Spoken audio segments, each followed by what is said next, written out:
Good morning guys. आता सकाळचे वाजले 5:30, नाही 5 वाजले आणि आम्ही लोक आता बनवतोय कॉफी वगैरे आणि मॅगी. मॅगी बनवतोय गाई. मी बनवते गाई. गाईचं सारखं नको तुम्ही, ऑलरेडी त्यांना माहित असेल, त्यांना समजेलच नाही यार की मी गाईच जास्त बटर बटर. कसं वाटतंय तुम्हाला मग? तुम्ही लोकांनी माझी पहिली वाली साधी मॅगी खाल्ली तर चला आपण युवराजला विचारू. युवराज कशी झाले अलंकार? काही सकाळी आम्ही मॅगी वगैरे खाऊन आता 7:30ला आम्ही लोक चाललोय हरिश्चंद्रगड ट्रेक करायला. आज आमचा ट्रेकिंगचा सेकंड दिवस आहे. तर बघूया आता आपण किती वाजेपर्यंत वर पोहोचतोय. Stay tune. आमच्यातले 2 जण आलेच नाहीये, ते टेंट मध्ये झोपलेत कारण की त्यांची कालच जिरले. आणि बघा हा असा रूट आहे पूर्ण वर जाण्यासाठी. तिथे पोचायचंय वर एकदम टोकाला.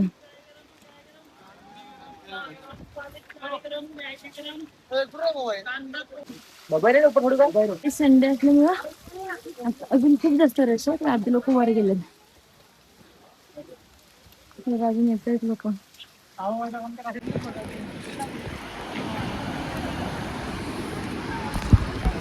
हा ट्रेक करताना ना आम्हाला दम पण नाही लागला कारण की हा ट्रेक एवढा सोपा आहे की पूर्ण पायवाट आहे अशी, म्हणजे दगड अशा पायऱ्याने चढायला. जसं काल ब्रह्मगिरी जाताना जसं पायऱ्या होत्या ना, तिथे खूप दम लागत होता. आणि इथे असं पूर्ण पायवाट आहे आणि मध्ये मध्ये वॉटरफॉल पण आहे. खूप मजा येते. हा हिला पण घ्या. आणि बघा मध्ये मध्ये ह्या अशावाल्या पण शिड आहेत,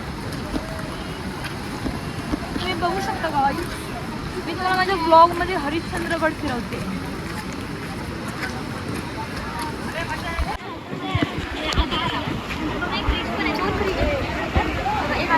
असं वाला एक ब्रिज आहे, तिकडे ब्रिज आहे आणि असं पूर्ण धुक्याने असं भरलं आणि पाण्यातच जावं लागतं. लाईट मतलब प्लेस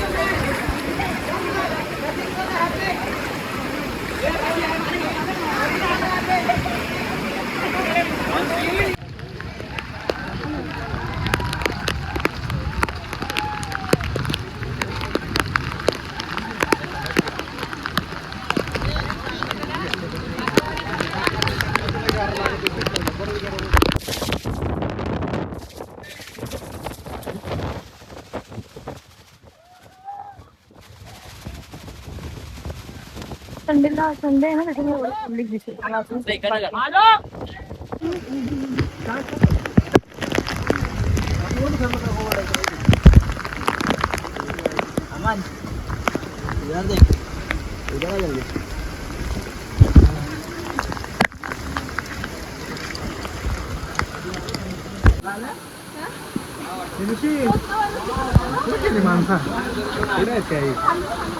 वाला व्यूज देखो और वो वाला रील बनाऊंगी अभी मैं. कोई बचा तो नहीं?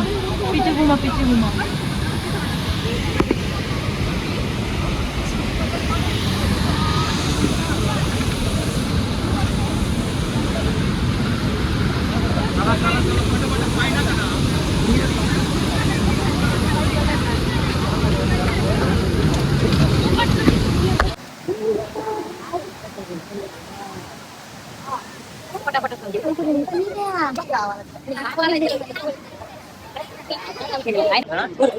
काही संडे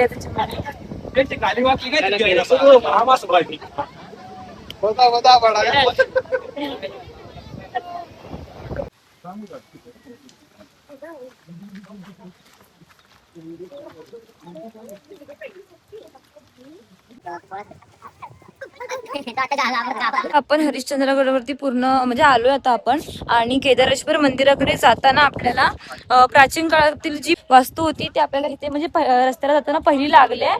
मी तुम्हाला दाखवते. हे ते शिवलिंग आहे गाईज. म्हणजे आपण केदारेश्वर मंदिराकडे जाण्याचा हा मार्ग आहे आणि आपल्याला जातानाच पहिलं हे लागलंय. सर्व विरगळ आहे, सतीशिला बोलतात. आणि तिकडे तुम्हाला दिसणार नाही धुके आहे, पण तिथं विरगळ आहे, म्हणजे समाधी सारखं असतं, त्याला विरगळ बोलतात. पुष्करणी आहे, हे तलाव आहे, हे हरिश्चंद्रगडावरतीच आहे. तुम्हाला धुक्यांमुळे प्रॉपर नाही दिसत आहे, बट स्टील मी दाखवायचा प्रयत्न करते. आणि बघा एवढा क्राऊड आहे, संडे असल्यामुळे जास्तच आहे, खूप जास्त रश आहे. दुनिया गई पहाड में, हम आ गए पहाड में. इकडे असे ट्रेकर्स वगैरे आले म्हणजे गाईड वगैरे त्यांच्या सोबतच असतात. ते बेस्ट आहे कारण की आपल्याला मग पूर्ण माहिती मिळून जाते. माझं पण सांगते पण ही आहे काय गाईड आहे, तुम्हाला सांगते सगळी माहिती सस्ती पावसामुळे मिस होतंय, पण ही केदार जास्त दव आहे. बट मी जेव्हा तिथे पोहोचेल ना तेव्हा तुम्हाला जर दिसलं तर थोडासा व्ह्यू मिळते. हा पाण्याचा टाक आहे. हे बघा, हे जे जवळ आहे ते नॉर्मल दिसतंय, बट जे लांब लांबचं आहे ते काहीच दिसत नाहीये. जेव्हा मी तिथे पोहोचणार तेव्हा तुम्हाला दाखवते. बघा, हे आहे हरिश्चंद्रेश्वर मंदिर. हरिश्चंद्रेश्वर मंदिरामध्ये गणपतीची मूर्ती आहे, तुम्ही बघू शकता. आणि हा एवढा उंच कळस आहे, जो आता तुम्हाला मगाशी लांबून दिसत नव्हता ना, तो जवळ असा दिसतोय गाईज, तो तुम्ही बघू शकता. आणि हा आजूबाजूचा परिसर आहे पूर्ण. हे सर्व प्राचीन भिंत आहे. त्यासाठी ही लाईन लागली पूर्ण आतमध्ये.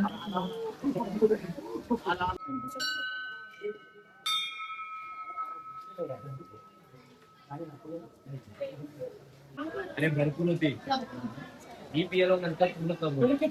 त्यानंतर आम्ही पुढचं प्रवासाने म्हणजेच केदारेश्वर गुफेकडे आम्ही लोकांनी हरिश्चंद्रेश्वर मंदिराचं दर्शन घेतलं. आणि हे बघा, आता आम्ही लोक चाललोय केदारेश्वर मंदिर. गुफा आहे केदारेश्वर, जिकडे बघा तीन स्तंभ, एक स्तंभ राहिलाय ज्याच्याने कलयुग संपेल असं बोललं जातं. म्हणजे तिथे जे स्तंभ आहे त्याच्या हर स्तंभाची एक स्टोरी आहे. आणि जगाची सुरुवात ही त्याच्यापासूनच झाली आणि जगाचा अंतही, म्हणजे या जो कलियुग आहे त्याचा अंत पण त्यापासूनच आहे, जो एक स्तंभ उरलाय.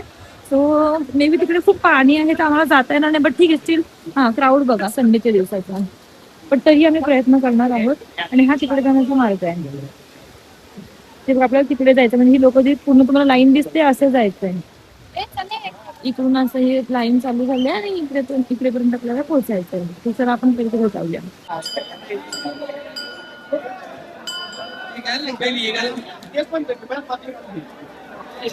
आता आपण केदारेश्वर आलोय, पण एवढा क्राऊड आहे त्याच्यामुळे पाणी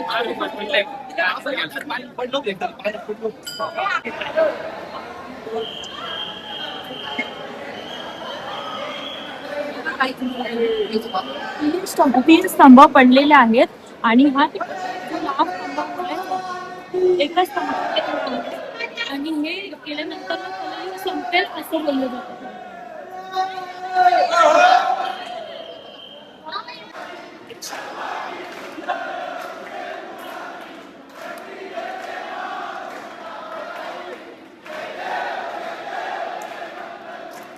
आताच आम्ही केदारेश्वर गुफेमधून आलो, ते तुम्ही बघितलं असेलच. आणि खूप जास्त म्हणजे पाऊस नाहीये, बट पूर्ण असं धुकट असल्यामुळे ना काहीच म्हणजे कोणताच बोलतो ना की आपण एखादा स्पॉट बघूच नाही शकत आहे प्रॉपर. म्हणजे जिथे आपण जातोय क्लिअर, जसं की आता आपण कोकणकडे जाणार आहे आणि जाताना आपल्या रस्त्याला असं मंदिर लागलंय. बघा, छान गणपतीचं मंदिर आहे. आणि जोपर्यंत तुम्ही या मंदिराच्या किंवा एखाद्या मंदिराच्या जवळ येत आहे किंवा एखाद्या स्पॉटच्या जवळ येत आहे तेव्हाच तुम्ही ते बघू शकताय प्रॉपर, कारण की धुक्यामुळे तुम्हाला काहीच बघता येत नाही. तरी आम्ही आमचा अधिकार असं होता की हरिश्चंद्रवर स्टे करायचं, पण काही पावसामुळे आम्हाला स्टे करणं जमलं नाही. पण मी तुम्हाला दाखवतो, जे रात्री आम्ही लोक आलो असतो. आता आम्ही कोकणकडेला चाललो. खरं तर कोकणकडेला जाताना हा असा व्ह्यू आहे. आणि रात्री जर आम्ही आलो असतो तर आम्ही लोक इथे स्टे करणार होतो. घेऊन जाते तिथे आमचा स्टे होणार होता, पण खूप जास्त लेट झालं त्याच्यामुळे आम्ही लोक नाही येऊ शकलो. मी तुम्हाला दाखवते की इथे गणपतीची मूर्ती आहे. बघा केवढी मूर्ती आहे. गाईस, तुम्ही बघू शकता धुक्यात हरवलेलं हे निसर्गरम्य वातावरण. कोकणकडे होते आम्ही पोहोचलोय. तुम्ही बघू शकता की काय फायदा नाही येऊन यार, म्हणजे पूर्ण फॉग मुळे काहीच दिसत नाहीये. पण तुम्हाला मी आता दाखवते थोडंफार. सगळं कोकणकडे बघण्यासाठी काय फायदा नाही.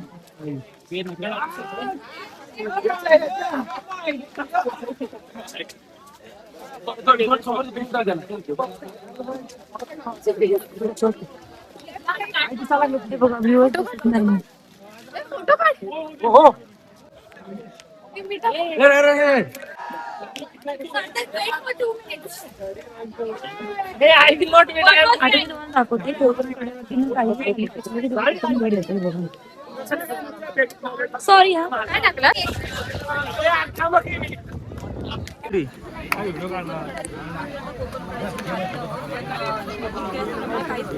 बघायला भेटले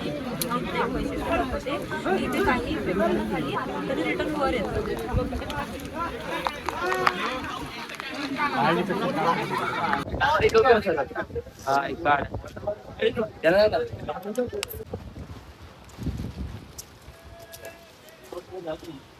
बेजन आता लक्ष्मी गडावरून खाली उतरतोय आणि आता धुके वगैरे गेले त्याच्यामुळे तुम्हाला हा व्ह्यू बघायला भेटतोय. बघू शकतो तुम्ही पूर्ण. आता आम्ही लोक ट्रेक वगैरे करून घरी चाललोय स्वतःचा त्रास करून.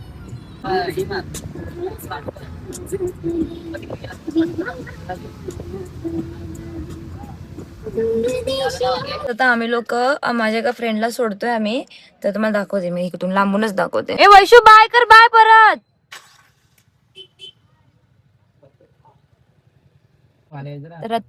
तर मी आता ब्लॉग एंड करते इथेच. आता आम्ही लोक चाललोय रिटर्न मुंबईला. तर ब्लॉग आवडला तर ब्लॉगला लाईक करा, चॅनलला सबस्क्राईब करा आणि कमेंट करायला विसरू नका. थँक्यू. शेवटपर्यंत कमेंट काय करा ते पण सांगा.